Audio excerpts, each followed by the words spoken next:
let me start at the outset that thank you so much for joining in this session. It's going to be an interesting session on Budget 2022, which is the talk point for so long now. And on behalf of REVA University and REVA Academy for Corporate Excellence, I am Dr. Shinu Abi. We take care of the corporate training programs at REVA University. Let me welcome all of you to this panel discussion. So let me give about 3 or 4 introductions before we start. And by the time our team is trying to get Sushanth online. So first is that let me introduce our expert panelist. One, Dr. J.B. Simha. He needs no introduction. He is very familiar with RAISE program participants, who has been our chief mentor at AI and analytics practices. He not only teaches, he consults, he researches on AI practices, not on the current but also future technologies. He is also CTO of ABIBA Systems and has been widely respected as one of the thought leader in AI space. And the perspective or the viewpoint he is going to bring in is more of the technical implications of the budget to the people who are in the tech ecosystem. Sushanth is a cyber law expert and techno-legal consultant. He has a cyber law consulting firm named Sushanth IT Law Associates. He's very young but very dynamic, multi-dimensional expert in the field of cyber law practices. He's an author, has authored about 6+ ebooks. He's a very well-known figure in the circuit of learning, teaching the technical cyber law practices. He has, in fact, during this pandemic alone, he has done almost 300+ webinars. He is a policy maker. He is in premier institutions boards. He's also practicing IP, techno-legal practices connected to cyber law. Just wanted a confirmation from our team whether we are able to get Sushanth into the call. Okay. Thank you so much. So Sushanth's presence is very important because what we want from you is the legal implications and almost techno-legal implications. So let's go ahead with our agenda today. And again, thank you so much for all of you to join. But however, everyone was glued to the the presentations or the budget that Nirmala Sitharaman did on February 1st. Very short presentation. Everything going digital, a lot of interest and a lot of focus on inclusive digital growth, where India is, we are looking at next 25 years of growth. So this particular panel discussion, we are going to bring in these 2 new perspectives, that from a legal, techno-legal perspective, how Sushanth is going to look at some of these budget propositions, and Dr. Simha from a tech players' perspectives, that how this budget is going to pan out for them. So just to give a small thing, which this we got it in one of the memes in Twitter yesterday, that we have been promised by the governments on Achhe Din Aane Wale Hai. So just to give a context on the discussions today, because budget discussions are quite longer, and till today, various TV channels, the discussions are still on. But because of the lack of time that we have, we will look at some of the key points which are of interest to us. And just to give you the background, that we are now looking at 25 years of foundation laying as per the current government. And this, in fact, Economic Times prescribes this particular budget as a CapEx prescription for giving a booster to COVID affected Indians.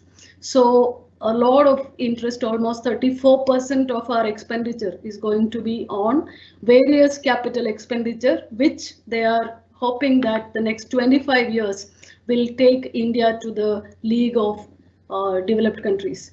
A few of these important points that you would have heard, that there is a lot of interest on PM Gati Shakti, which is going to be a multi-modal transport integration that the government is proposing and going to spend money on.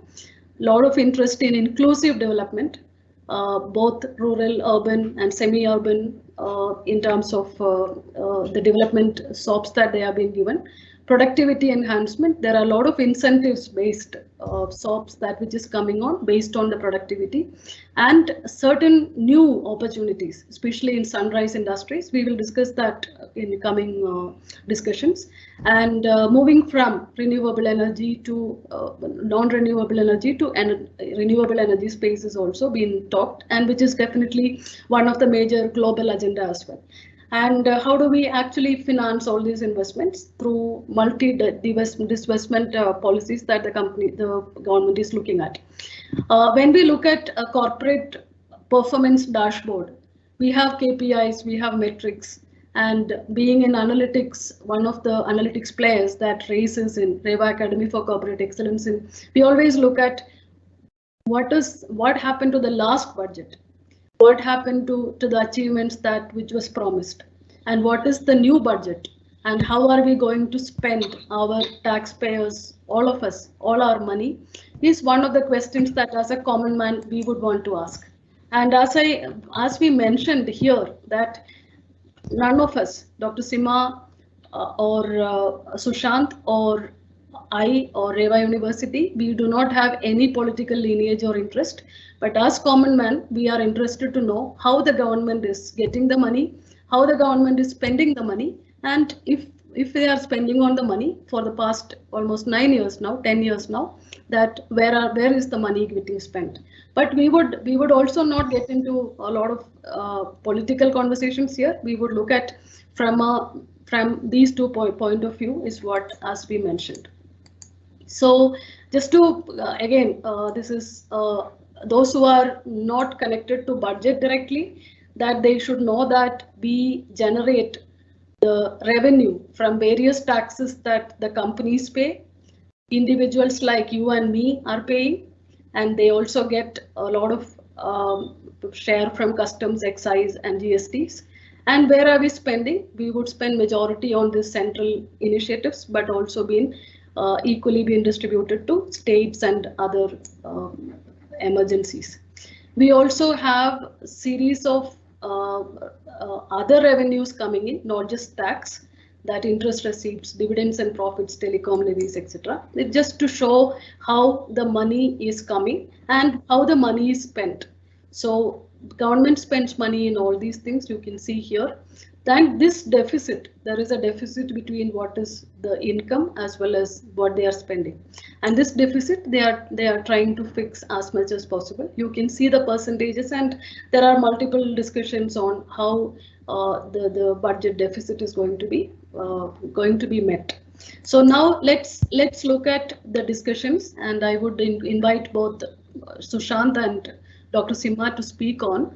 The first viewpoint, so we have, as I mentioned, we have two viewpoints. One is for a startup or a tech player or a player in a tech ecosystem, like some of you who are our participants or some of the investors or SME community. How are they looking at this budget? What kind of opportunities are available? What kind of questions or challenges this budget is rising to?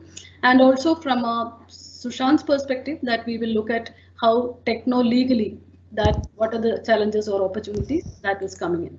So the first question that I would want to open to Dr. Simha and Sushanth, we will listen from both of them, that there is a lot of almost 34% of our revenue is going to be spent on capex heavy projects, especially Gati Shakti, where all kinds of multimodal transports, could be air, waterways,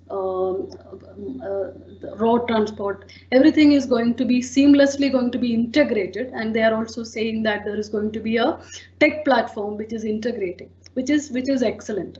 But one of the things that which while I was reading that, we were thinking that I think last 2 years we have been hearing so much on smart city projects, which also had almost similar kind of intention.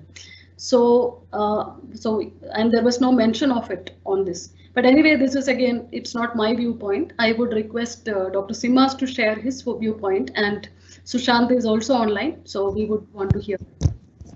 Thanks, Professor. At the outset, I would like to congratulate our finance minister, being the woman presenting it. Actually, women handle kitchen and finance better. People may have different opinions, but my opinion is she is doing the best she can. So I appreciate her and the budget that has been presented now. But from my perspective, this budget is very generic, Me Too kind of budget, where I felt they could have done better. But that's my, opinion. So my opinion is not the best, but that's my opinion. I will stick to that, and it's my personal opinion. Nobody is influencing me, neither you nor Sushanth nor the government or the opposition party. So it's purely my opinion what should have been. So looking at Gati Shakti, yes, I feel that's one of the things government should be investing. And it is investing in the right way. But we would like to see, as you told, what is the outcome? For me, infrastructure in the country, specifically the roadways and the railways, are the two important mobility capabilities that we would like to have if we want to compete with the so-called superpower next to us. So that's the only way. And for me, 43% is still less. We wanted, even if it is deficit, it could have been more. And whatever that has happened in last 60 years, we want that to happen or double to happen in next 6 years. If that happens, that's a really good thing. I feel Gati Shakti is a good one, except my reservation about linking the rivers, which is not naturally correct. Road making is not difficult. Even from the ancient kingdoms, we were having good roads from Magadha to Gujarat. So we had very good road. So it's all good, but linking the rivers is not a good thing. We don't know where it leads to. Already the states have started their opposition in terms of if I don't know what my state is getting, I will not allow that to happen. It may not happen. But Gati Shakti, as the railways and the roadways, is a necessity for the country, and they have taken the right direction, and investment is good. That's my opinion. Okay. Sushanth, I know that if there is a legal viewpoint, please let us know. Otherwise, technically, how feasible this is, or what could be the implications of this large infrastructure investment that we are looking at next 5 years. Dr. Shinu and Professor Simha, thank you very much for this opportunity. In fact, I'm really very honored to be part of this very interesting panel discussion. And first of all, I just would like to tell you on a very broad perspective that it's a fantastic idea. I believe that we are today progressing towards India's digital story, where we are trying to create leapfrogging steps so as to ensure that we get almost everything on the digital platform today. But there is nothing comes without an implication. So I must tell you that broadly, before I get into any of my other viewpoints, I just want to make a small disclaimer stating that anything that you do today digitally and make use of computers, computer systems, computer networks, computer resources, communication devices, as also data or information in the electronic format, we'll have to quickly realize that there is going to be the use of any of these 7 raw materials will definitely come into picture here. While we're talking today, I just want to give you one point here. It's a fantastic idea to get everything on a digital platform and thereby cause a data exchange among the various mode operators through a single logistic interface platform, which will be trying to help in efficient movement of goods, whether it's reducing the logistic cost, eliminating the tedious documentation, inventory management, and things like that. It's a fantastic idea to go digital, but I would say it's the need of the hour to come up with a comprehensive data protection law, because ultimately all this technology that we are going to use makes use of data or information in the electronic format. And not just that, we have something called personal and sensitive information under the law. So therefore, the whole viewpoints that I plan to take today will revolve around these areas, given the fact that your and my data are going to be critical, not just from a protection perspective, but also to ensure that there is no mishappening taking place, and even if there is a mishappening that takes place, we're able to absolutely have some kind of legal protection from the legislation per se. So this is the whole viewpoint that I am of the opinion that it's a good idea, but I would say it's the need of the hour to come up with a dedicated data protection law so as to ensure that even the government and the related operators who are part of these projects do understand and comply with the data protection mechanisms so as to ensure that your and my data, as also the data of the government, is protected and safeguarded reasonably. Thank you so much. Sure. Thank you. I think since PDDP and the Data Protection Act is going to be also tabled and to be legalized, we are hoping that, and a lot of this is connected to even the next set of the movements that the budget is proposing. Dr. Simha, we totally agree the way that Nirmala Sitharaman presented the budget, the courage and the confidence that she's presented the budget. I think for especially on that's a great inclusiveness that the government is showcasing, which we truly appreciate. So another one is that, which is one of the favorite thing that which I was looking at, that a digital currency. And this digital currency is now every country is planning, even some of the individual stars are planning. I was recently hearing that some of the Hollywood stars also have planning to come out with their own digital currencies. So digital currencies, are we going to get replaced by the physical currency?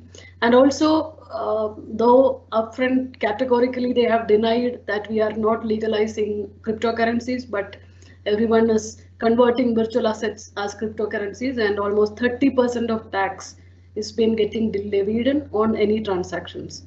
So this is this going to be making us move to come into more transparency into managing currency, as well as how is it going to affect the businesses, investors, and people like me and you?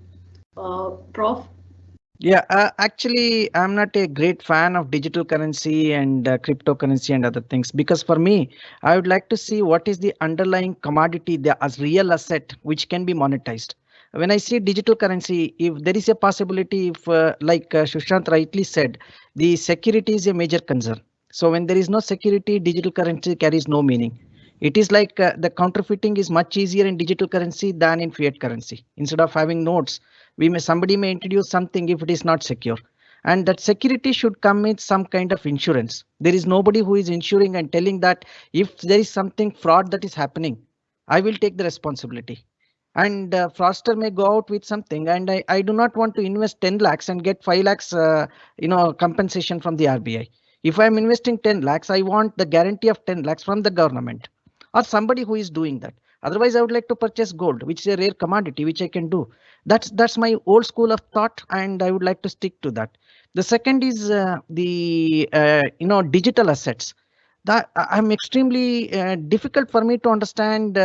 Recently, I saw a couple of cases where they have forgotten the password and they lost millions. That is the most dangerous thing. Even if I forgot where I kept my 2 kg gold, I still can carry because I always know where I kept that.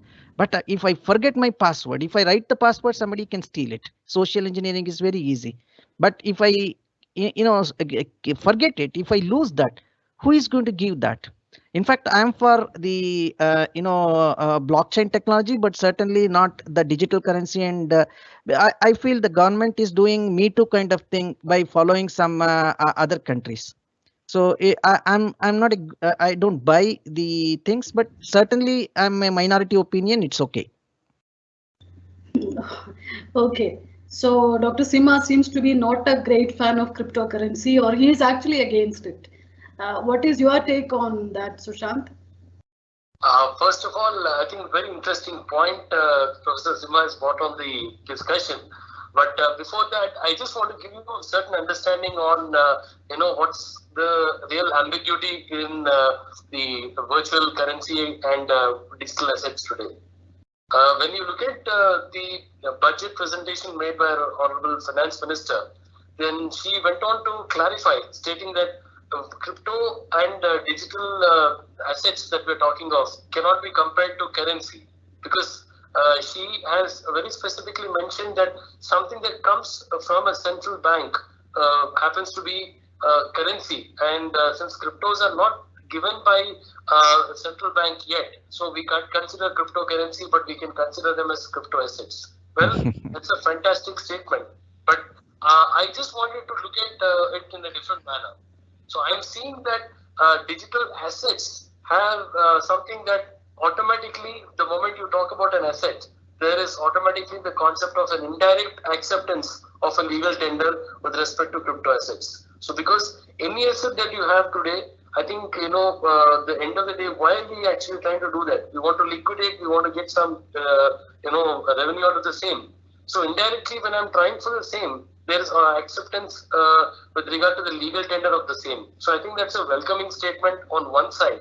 But however, on the other side, where they're trying to tax the virtual currency, that's what is another perspective altogether. I look at that taxation as an Alexander's phenomena, because when you look at the typical Alexander's phenomena in history, it's something like I see, I conquer. So that's a clear message that was given to us, where despite not having any clarity with respect to the legality and the legal status of cryptos and the digital assets as well as the virtual currency, they went on to tax because there is an amount of profit that's absolutely generated out of any transactions.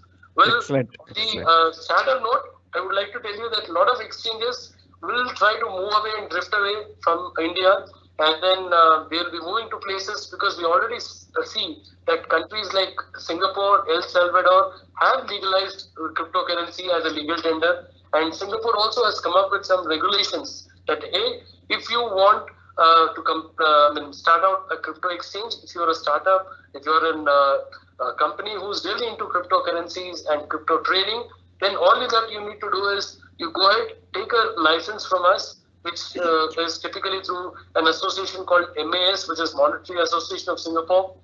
And all that you have to do is take a license, comply with two aspects of anti-money laundering and know your customer. You do that, we are in for giving you legitimacy for this with respect to your crypto exchanges. I think this be the situation, India and Indian companies, startups specifically, who are trying to come up with cryptocurrency exchanges or their own kind of cryptocurrency will be at problem. Because the first time that I remember that it was in 2017 that I actually got a case relating to cryptocurrency. Well, let me tell you, I know it's out of the coin, but I just wanted to share this small piece of information if there's time. Dr. Shinu, may I be permitted to do that? Please go ahead. Yeah. So I was watching this very famous movie called Bahubali. I'm sure everybody would have heard this movie, right? Yes.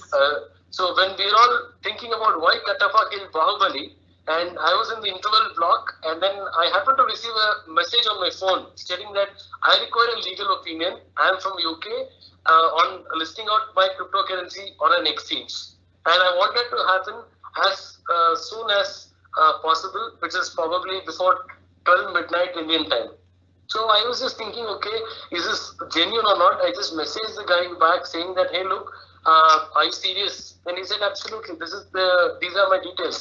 And I was sure that, these guys are just trying to play around or trying to do some time pass. So I quoted a huge amount and told him that this is the fee because you want it urgently. So do confirm so that I can start working on the same. And by the time I finished the second half of the movie, though there was an interesting plot, my entire focus was not on that, but my entire focus was on cryptocurrency, and I was just trying to understand what had to be done there. And I did not really believe that this guy accepted it. The moment I walked out of the theater, he said, "Please share your bank details. I'm on it." And let me tell you, that's the first time that I put myself into the books of cryptocurrency law and tried to come up with whatever I could. And little did I realize that that's going to be the game-changing element today.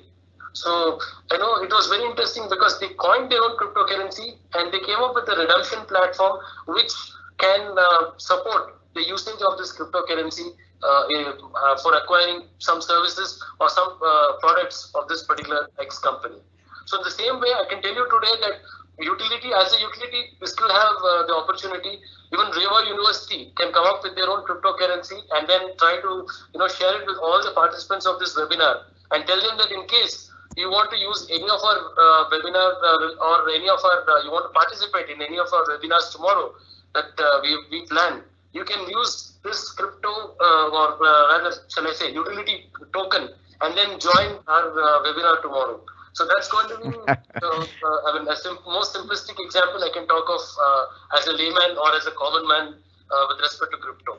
And of course, wherever there are going to be high exchange returns, there's going to be definitely a fraud.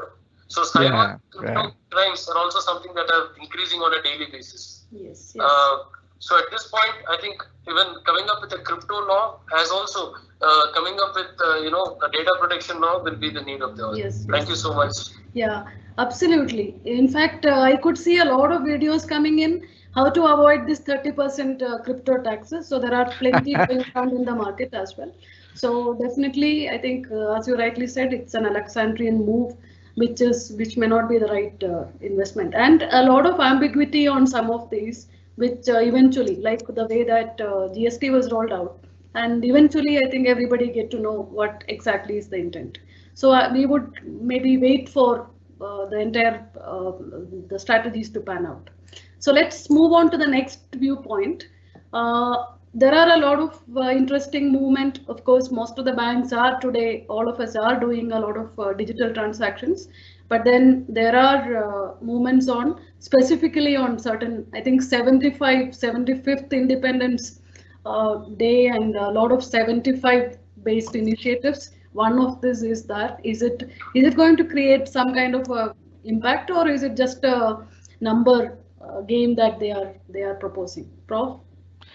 In fact, for me, digital banks is a good initiative, but the way they are trying to do is ambiguous or inconsistent for me.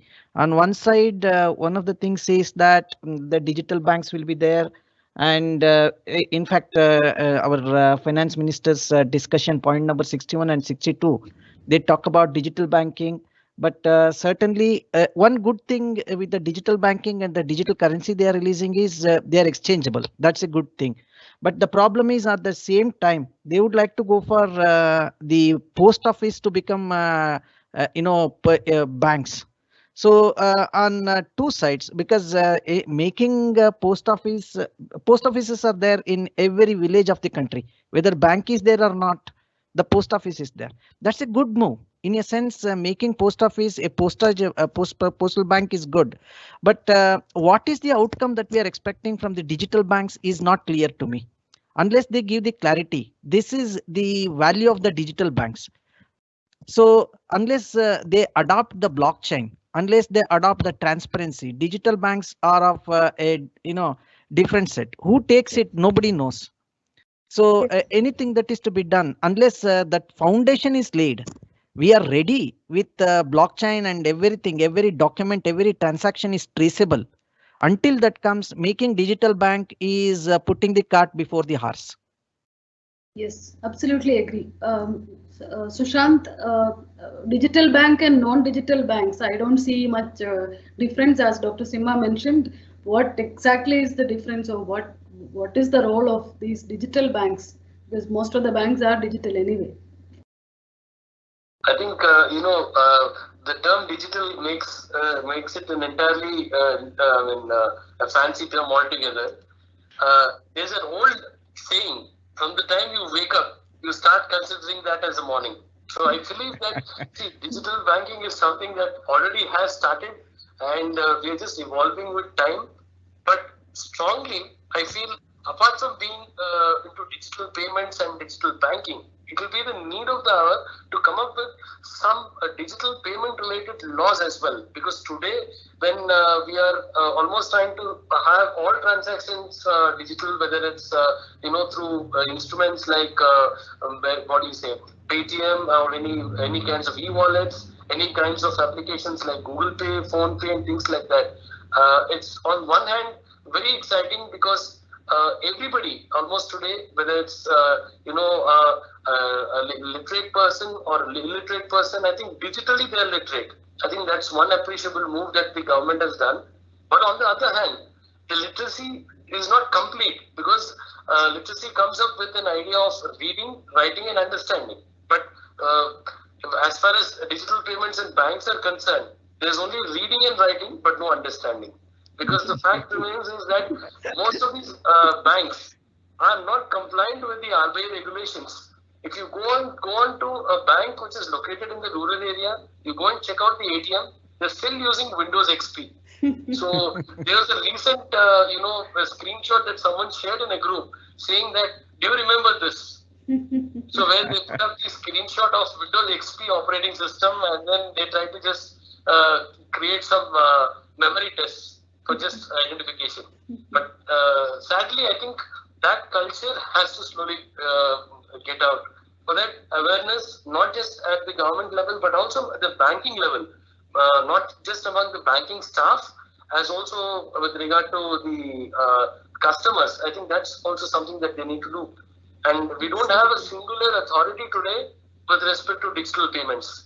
Unfortunately, we had digital payments being used very increasingly from 2017 when demonetization started. But however, we did not have any kinds of specialized areas where, for example, let's take the example of Google Pay. I don't want to, criticize it, but just, I'm sure 9 out of 10 people here have Google Pay accounts. They make all their payments through Google Pay, whether it's, to your vendors, whether it's payment of utilities or transferring of payments, anything. I don't think anybody here is without Google Pay. But the fact remains is, in case, there is an issue with respect to your payment from Google Pay, somebody hacked your account, you lost all your money, or the payment went from your account successfully but did not reach the respective recipient, there is no legal remedy today. Because Google Pay is not a legalized, authorized instrument for collecting and facilitating payments. It only is a technology facilitator. Excellent. But despite this, I think the usage is very high. So it's high time that the government wakes up from the deep slumber and then tries to come up with some legislation specific to digital banking, because at least, if not a dedicated law, at least give some clarity. Because we already have the Indian Cyber Law, which is the Information Technology Act, which provides legal recognition to all electronic transactions, as also it has made amendments in the RBI Act, as also in a law called Payment of Bankers Act. So all these digital payments that we're making today have been legalized by this. Fantastic. But all that we need to do is more specific provisions will have to evolve as time passes by, with more and more digital payments coming in. And contactless should not have something that is going to make the people remediless. So that's the key singular message that I would like to put forth in this August assembly with respect to this techno-legal viewpoint. Thank you so much. Sushanth. I think that's little eye-opener for all of us. We are using multiple digital payment systems now, so please ensure that you are aware about the legal implications, that if at all something untoward happens, then maybe Sushanth would be the right person for you to contact. Actually, we had given in writing, Professor, if something happens, the bank is not responsible for my loss. Yes. We have given it in writing. Yes, we have given. We ourselves have given. Yes. So they are not responsible for anything. Okay. So due to the lack of time, we are just kind of moving little. But this is one of the very close point that which we would want to discuss. MSMEs and startups have been called as the future of India, and a lot of initiatives past every budget that which we are seeing. But because of the COVID implications and the repercussions, that many of the startups are still struggling. They have extended the credit line. They are hoping that a lot of good can come out of that extension, which is excellent. But there are also all these portals, Udyam, eShram, NCS, ASEEM, every portal is going to be interlinked. I think interlinking digital is the one of the major theme in this budget.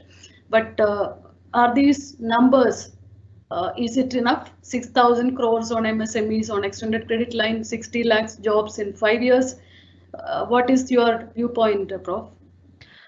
For me, the extension of the credit line is a very good initiative by the government that is expected, and they are doing it. Thanks for that. MSMEs are using it, and actually, on the other side, I feel that neither the Indian government nor the Indian companies, for that matter, most of the companies in the world are not capable of handling the tail risk. If some event like what happened during the pandemic happens, we don't know what to do. If my production is not there, what to do is not known. Starting from Intel to Tata, everybody is worried about the chip, but they are not ready to put up their own plant and start doing things. The tail risk management is not there. So unless there is some, in fact, everybody wants to become expert. Unless some expert really gives, this is the risk. In fact, I was listening to Nazim Taleb, who says that people don't know what tail risk is. They are not ready. And that is the reason even during retirement, we do not have enough money to live. So people should understand how to handle tail risk. MSME is not handling tail risk. In that way, it is a very humanitarian approach from the government. Thanks for the government for extending the. But 60 lakhs jobs in 5 years is too less. Now, my question is, government is protecting a lot of technology, MSMEs and things like that. It can be a large organization. My simple question is, tomorrow, if they allow SpaceX to come to Bangalore or to India, 35% of the real people who are working in ISRO will join SpaceX. Where will be ISRO?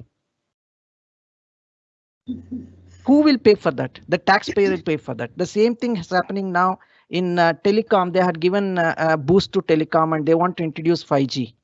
But unfortunately, the government organization is still handling 3G. They don't have 4G. And already they are introducing 5G to the private players. Then what happens to the government player where they are infusing 50,000 crores now? So it may be almost 1 or 2% of the budget. It is going there as an infusion for doing nothing to maintain 3G. Why are we talking about 5G on one hand and paying and retaining 3G on the second hand, on another hand? So I see that inconsistency because government is always correct. Anybody who is joined government by position of power, they will get the knowledge. That is a big problem, and they are unanswerable to nobody. Whether this budget or any budget, this government or any other government, they are answerable to nobody. So that there I see a lot of problems cropping up. Yes. So one of the things is, why 5G? Are we ready for 5G? Why do we need 5G? We are not getting even 2 Mbps continuous line. Why are you talking about 5G? Who will use 5G? Is the industry capable of using 5G now? No. Is the telemedicine that they have advised in terms of mental health, is it useful? In fact, in India, going to a psychiatrist is taken as a sin. We are not supposed to go to police station. We are not supposed to go to a psychiatrist or a psychologist. So if such is the case, changing that, culture is more important than establishing the mental care centers. It is not going to help in any way. 5G is good for telemedicine. We don't have robotic surgery in India. We do not have such kind of industries which can use 5G in India. For whom 5G will be auctioned, we don't know. So Dr. Simha actually covered a lot of space, though we have certain other discussions on 5G and mental health. Sorry. Sushanth, you want to add anything on this specific initiative? Though it is small initiative, very in terms of contribution, it is very small. But then, do you feel that this is enough, or is this the way to go? No, I personally believe that, technology is something that you definitely cannot resist today. And in an era where, I think, internet has become the part and parcel of our life today. I think people can stay without, water, but they can't stay without Wi-Fi. So if I have to put it for all those who are married, I think, they'll understand this better. You can stay without your wife, but you can't stay without Wi-Fi. I'm sure that people will understand this. No, but the fact remains is that you have a lot of this internet being now the fundamental right as well, right to internet. That's an interesting one.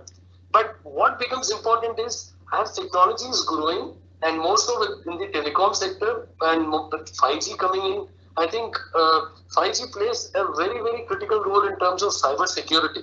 Because when I look at it, it's a different paradigm altogether. We've seen players like Huawei who already started to enter into this market, and we do not have any idea whether the privacy of individuals will be evaporated completely altogether because of these technologies, specifically with 5G. Because 5G is something that works on a different mechanism altogether, unlike the other networks. From 3G to 4G, we might just have a small change of speed and things like that. But 4G to 5G, I think there's going to be a dramatical change because of the way in which it operates. So that's likely to bring in a lot of cyber vulnerabilities and security breaches, which will now be considered as new normals. Just like we have work from homes and online classes to be the normal one in education. I think the same way this is also going to emerge. So that's what I can see on the horizon for 5G technology. And at the same time, when it comes to the digital health ecosystem, right? So there's a very interesting challenge that I would just want to tell you. Government of India last year rolled out, in 2020, rolled out telemedicine guidelines 2020.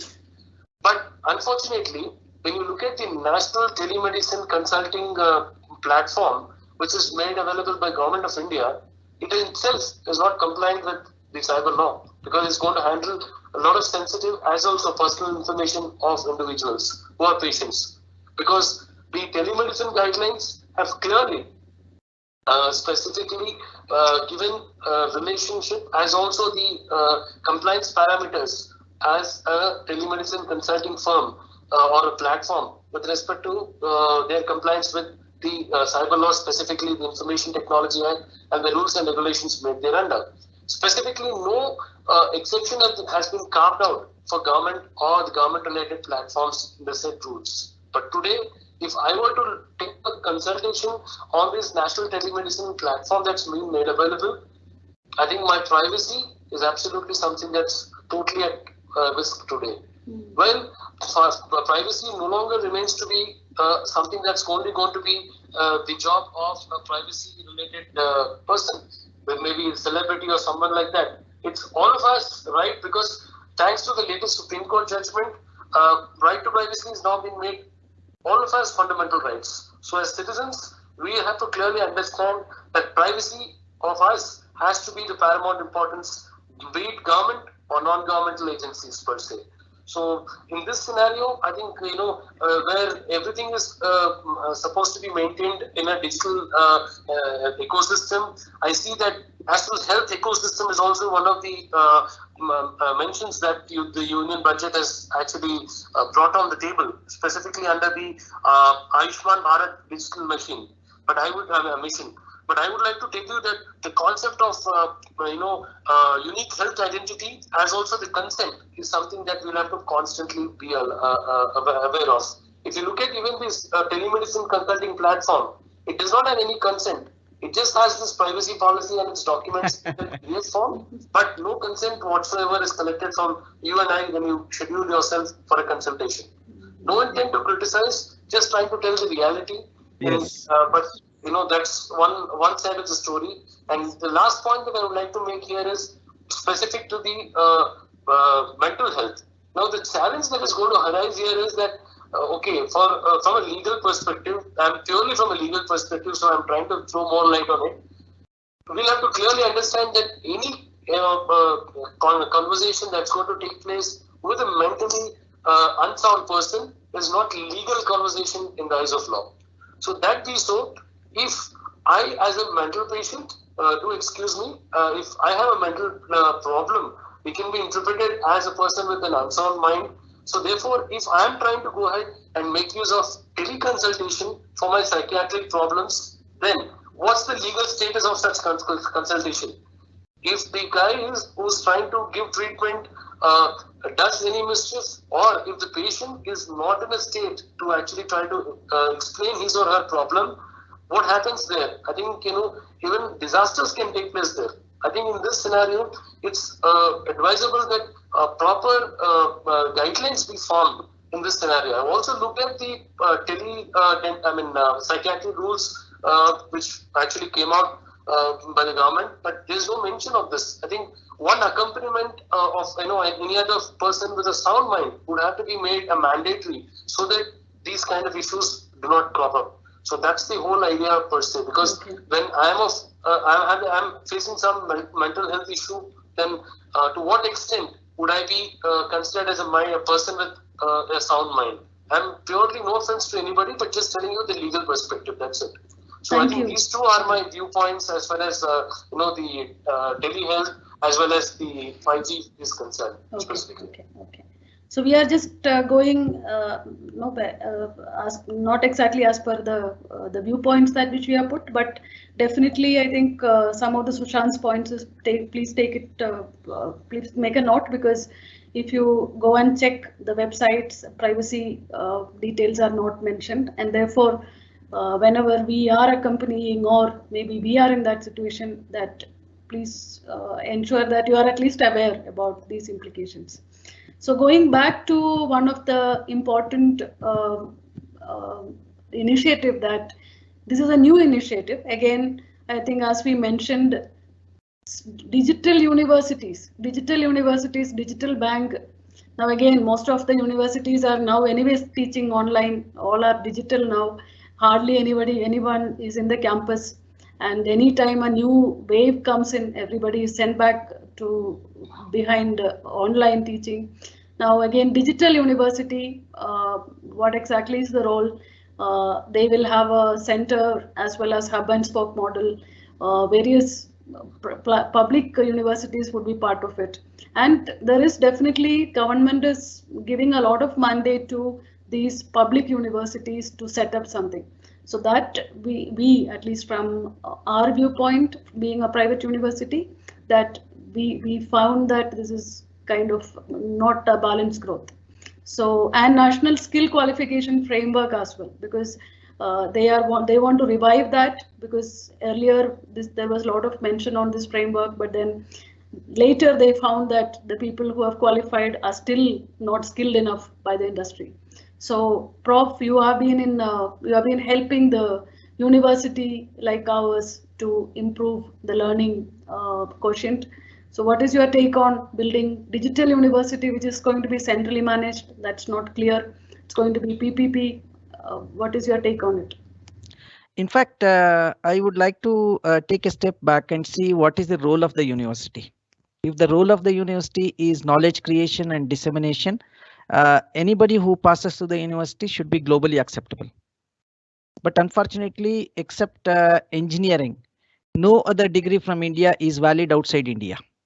Whether we make 75 digital universities or 7,500 digital for universities, no other country is going to expect the Indian graduates to be accepted anywhere else.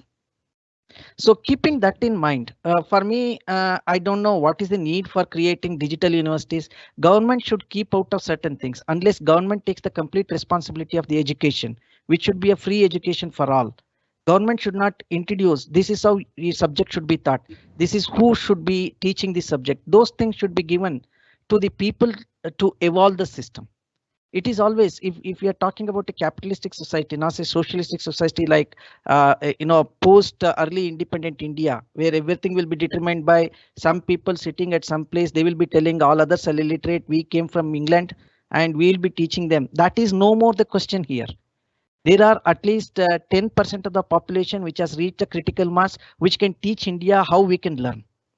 And unless government is ready to listen, they go on starting another 75 digital universities. It is not going to help anybody. You just put a clause where it says that the digital university is held responsible if the people coming out of the digital university is not accepted by the industry. If we are not putting that, then declare that this digital university is just to make people literate, not educated and capable. It is just to make them literate so that you can read and write and do something. And we declare entire India is literate state, 100% literacy, but 90% unemployment. So you can do that unless the university is directly connected with entrepreneurship and employment. 75 or 750 is not going to make any change. So any investment there is likely to be beneficial to very few people in the society, and the sufferers are the people who will be going through these universities. So that is my strong opinion, where I feel that you make a exam like IIT or GATE or XYZ and things like that, NEET or GATE or things like that. Anybody who is passing through any university, if he passes, allow him to practice here. Why are you stopping this? Anybody who does MBBS in Russia or Philippines, you are trying to give national level examination for them to practice in India. It means that you are qualifying them. It is tough. I know that medical legal examination is tough in India, which is good. So make similar kind of examination so that we can compete at the world level. Creating universities will not help in any way. Creating the good content, creating good infrastructure and creating openness will help us. So for me, this is an eyewash. So I really don't know what digital university is going to do, because last year we had couple of center of excellence universities which didn't even had a building, and I don't think it will be alive in next 2 years also. So this is going to be, a kind of telling I do this, I do that. It is not going to help anyway. So national skill qualification framework is, I don't agree with that. So after passing that, after qualifying in the national skill qualification, if I am not getting the job, who is responsible for that? So it means that you qualify anybody for anything if somebody gives the fee. So that is not correct. So you look at the demand, you look at what can be created, then try to give the relevant skill to the relevant people who have got a long-term interest and long-term capability to get that skill in that domain. Otherwise, why are you trying to develop 200,000 ITI people when finding a good plumber is difficult for me? I'm not getting a single plumber. What skill are we trying to develop? We want to make everybody AI enabled. That is useless for everyone. All of us need not to be AI enabled. We should know how to work with AI and how to become a service society, how to use certain things. Are we getting that? We are not giving that. Digital universities should not become a degree awarding institutions. They must become the institutions of eminence, where anything told by these digital universities should be globally accepted. Then only it makes sense. That is not possible when we try to take somebody from within. So inclusiveness and growth are inversely proportional. If we try to go for inclusiveness, growth is not possible. Let us not speak about growth. If we are speaking about growth, then we must be ruthless. We must tell spade is a spade.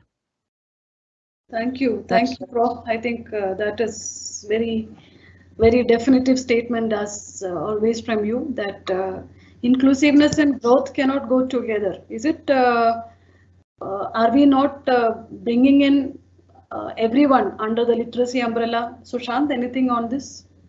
Yeah, I just want to add 2 points primarily to it.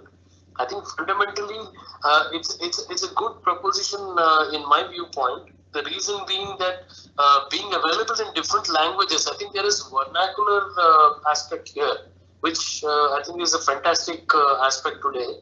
And more so, I think today digital universities, I don't say it's a bad idea, because already today we have skill development platforms that have already started.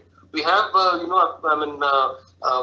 these kind of edutech platforms like Simply Learn, Coursera, and we also have a couple of others who are into this area already, and they've already been awarding some certificates, though not degrees as such, but at least some and some platforms are also trying to give you some post-graduation degrees like that, where advertisements also are being played. I don't want to name the platform, but yes, I think we are able to see those also coming up in this pandemic period.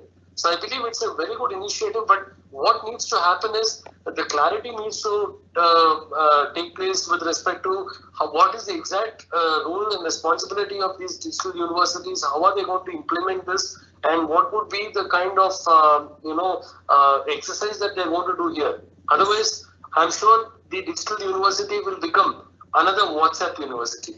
So I think this is the only viewpoint that I can look at. That's a good one, Sushanth. So digital university, in terms of degree, whether it is valid, what is the outcome of these degrees of these universities, and whether it's globally valid, or is it just I think WhatsApp University is the right word that you have used. Okay. And So, Dr. Shinu, one last point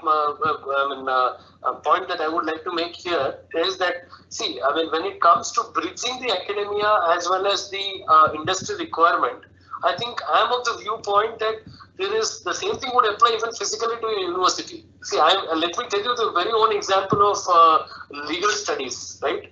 What we study in colleges and universities today, though we pass out with distinctions and gold medals, but the sad reality that remains here is that there is absolutely not even 1% of the practice that is going to be made applicable from the study that we make. But still we are relying on the same, because I am the third generation lawyer in my family, and whatever my grandfather has studied, I have studied the same subjects, same books, same syllabus, and the same kind of questioning. no, we made the education system in such a way that we lament from the university side is students stopped asking questions itself now. But I can tell you, REVA is one example of a fantastic university, because it's collaborating and altogether transforming the requirement, I feel, because, with whatever little experience I have, correct me if I'm wrong, I'm not endorsing REVA because it has helped me here, but, I just want to put out my viewpoint, because, as a company who's actually trying to recruit people, we also face this issue, basically. Yes. I think that gap has to be bridged properly. Absolutely. So otherwise, be it real, be it digital, be it anything, I think that gap still remains today. So that cannot be considered majorly for a digital university. But what really happens is that they're coming up with these world-class quality university education. I think that focus, if they're able to bring in, I think it's going to be one of the pioneering place. I think India can be called, just like how we call the startup hub. I think, we can also be called the education hub. Yes, yes. With national education policy rolled out and this digital university again, there could be some kind of contradiction, but we are hoping that the government understands the importance of education and then bring in transformative processes. Not. And I really feel, after looking into the national education policy, why did I not go? I want to go to a school again to get into this. No, but the implementation part, I think most of it, we see budget after budget, but there is absolutely hardly any material on how it is getting implemented. So, so now, since we are already overshot time, and thank you so much for people patiently staying back. We have two things which we would want to.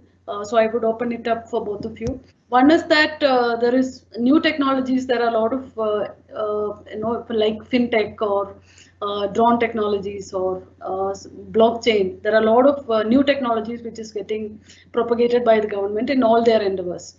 Now this is earlier drone was not been considered very good by the government. Now they are coming on to fold. And plus, I think a lot of sectoral boost on, say, animation, gaming and all that. So we would want to hear from both of you that are we going in the right direction? Are these the technologies to look at? And how startups could benefit from this? Yeah, okay.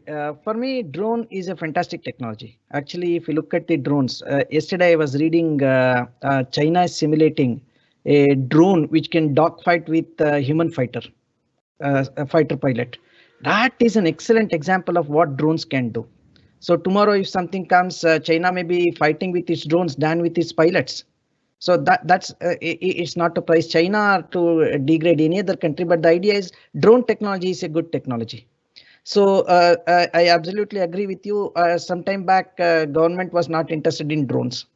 And we were all crying. A country like Turkey can do that, but a country like India, which has placed its rocket in the space, but we are not able to do the drones.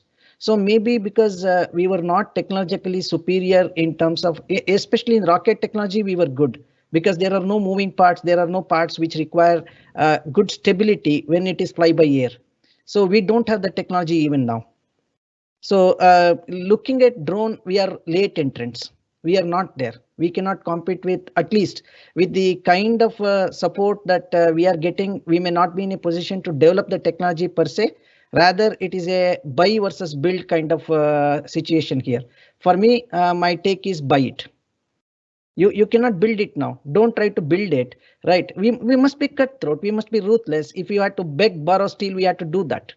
There is no question of no, I don't do that. I will beg somebody. Beg it, beg, get that, borrow it, buy it, do anything. But we are not done that so far. We are late entrants, and it is very difficult for us to keep up with the pace of development.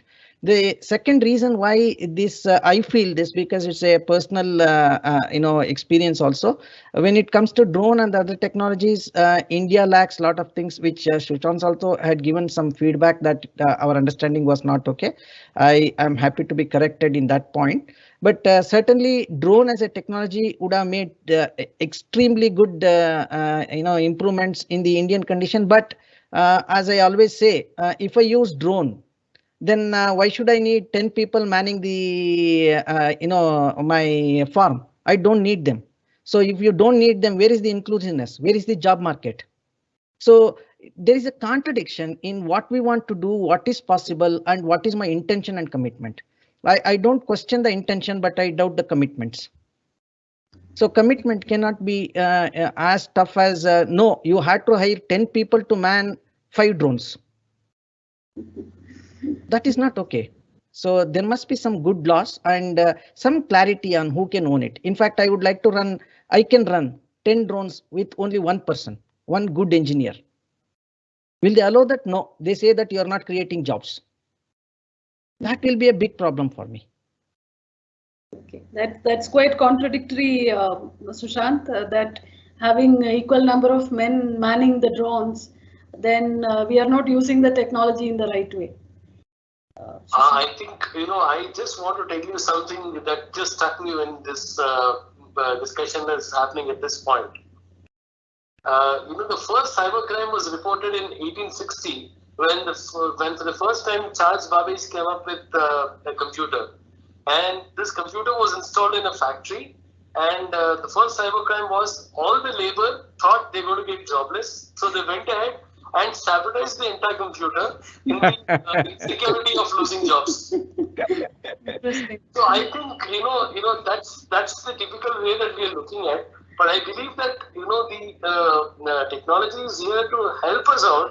And, be it AI, be it blockchain, be it drone. I think the only thing that you should understand is the way in which you can create drones, because I'm on a different viewpoint that the moment you start providing some kind of drone, benefits and some kinds of recognition to drone startups, I think they will emerge as a key kind of business area today, and drone as a service will be utilized in almost all sectors today.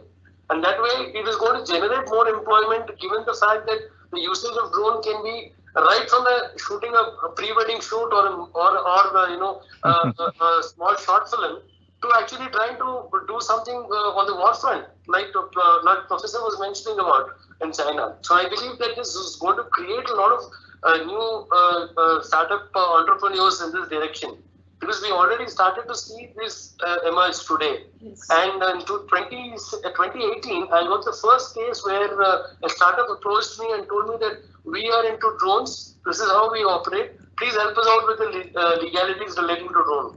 Yeah. I was clueless at that point because we do not have any legislation currently, despite the fact that drone is also a computer under our existing law. And whatever records that drones create today, whether it's the pictures or video, they're electronic records under the existing law. That's the only support I could give him. But draft drone rules have come up, but I believe there's a lot more to add in those terms, so that the security, privacy is something that we'll have to constantly be alive, because you don't want to be risking your privacy by this new technology. Just imagine a situation where we're all living in the era of apartments today. They have become the new normal, and just imagine you're taking bath in your washroom and the drone comes to the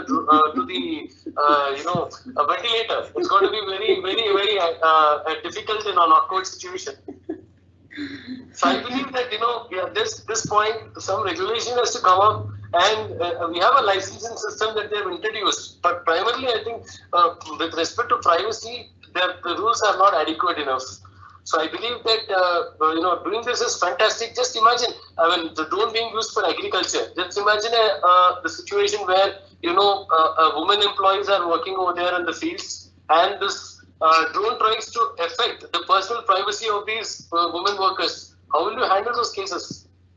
Yes. So and that's going to be. And just one last point that I would like to tell you here is that let's say the drone goes up in the sky, it captures the footage affecting the personal privacy of a individual, be it man or a woman there.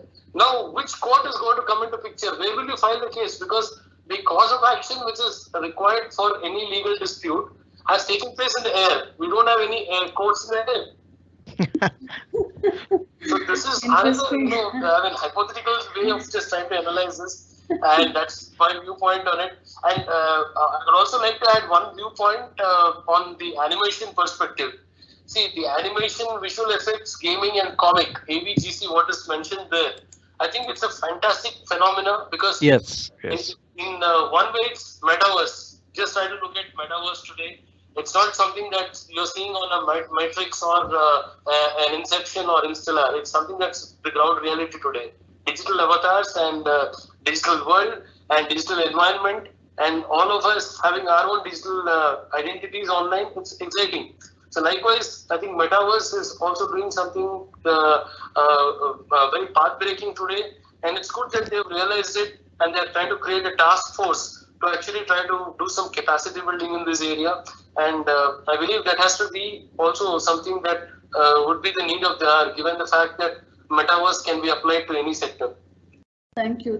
I think ABGC as a sector, but having a task force, so the mandate is still not very clear. It is what is the investments there, what kind of activities would take place, what task force would do. Anyway, more would be coming very soon. But anyway, I think some of these sectoral booths are very, very important, and especially in our context that the data centers are also getting standalone status.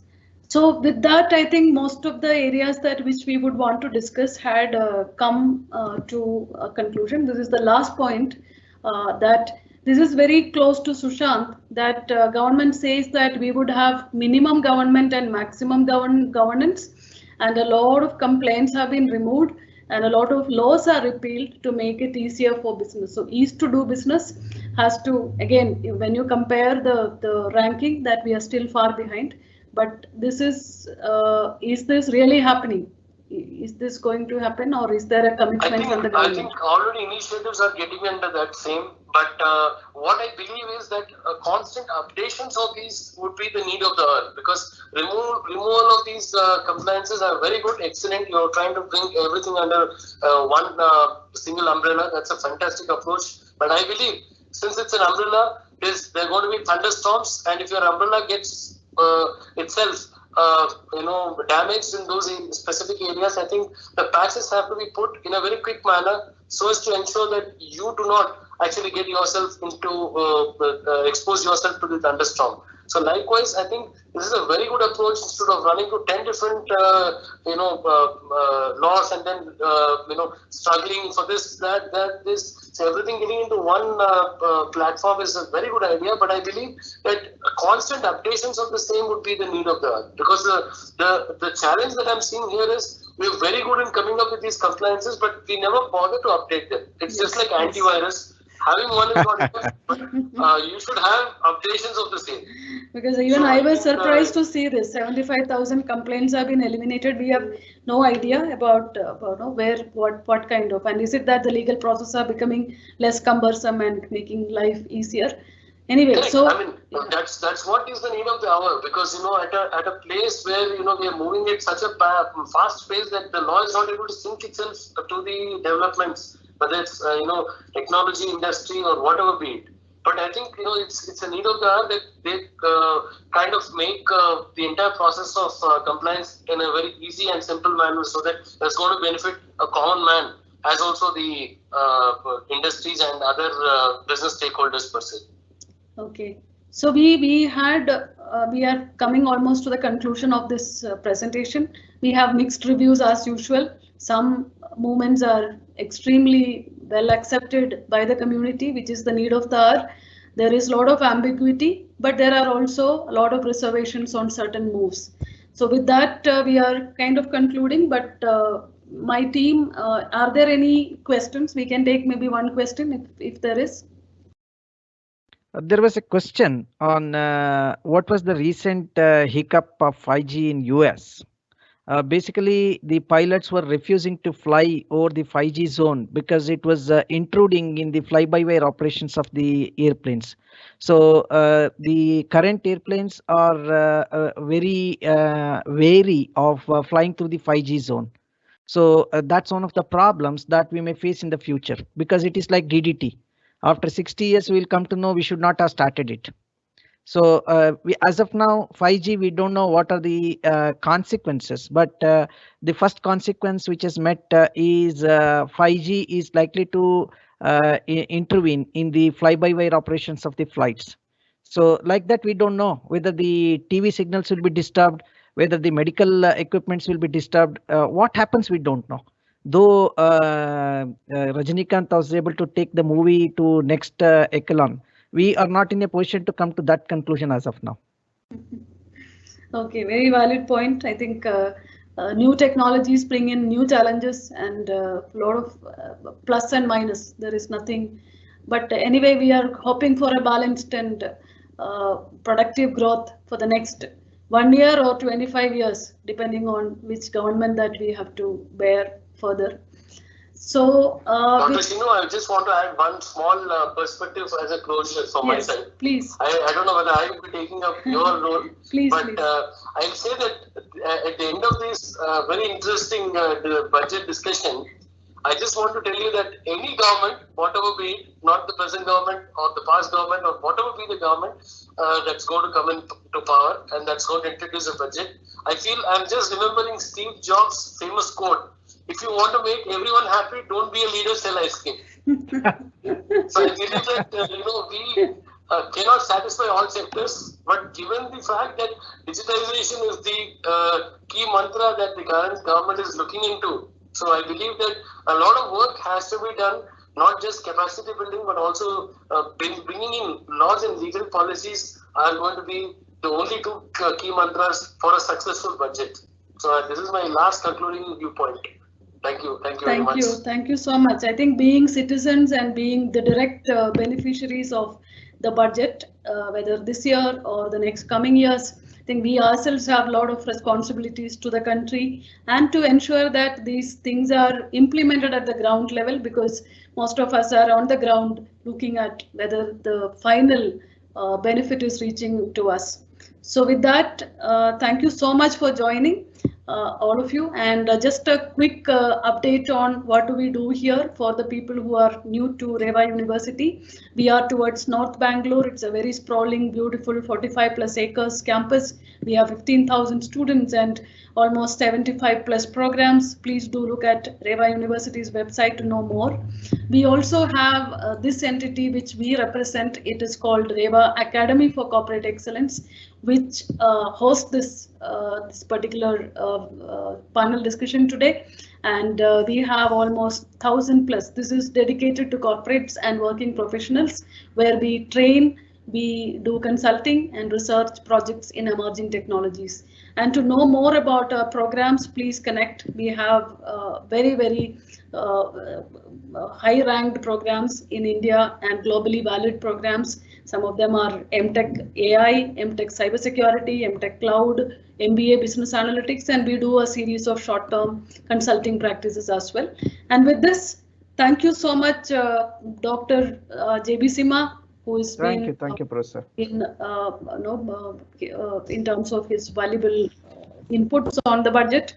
Sushanth has been admirable that the legal perspective that you bring in has made a lot of impact to these discussions.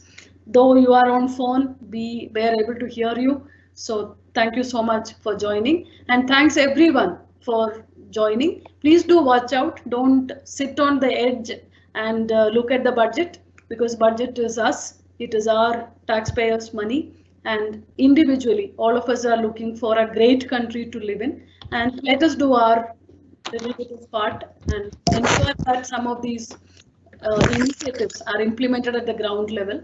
And let's hope for a great country now and always.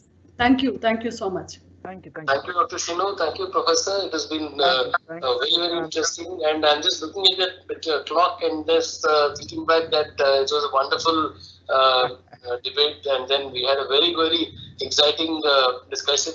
We're looking forward for more such discussions. Yes. Thank you very much, Reva, and then participants for bearing with me. Thank you. Thank you. Sushanth. Thank you. Thank you. Thank you.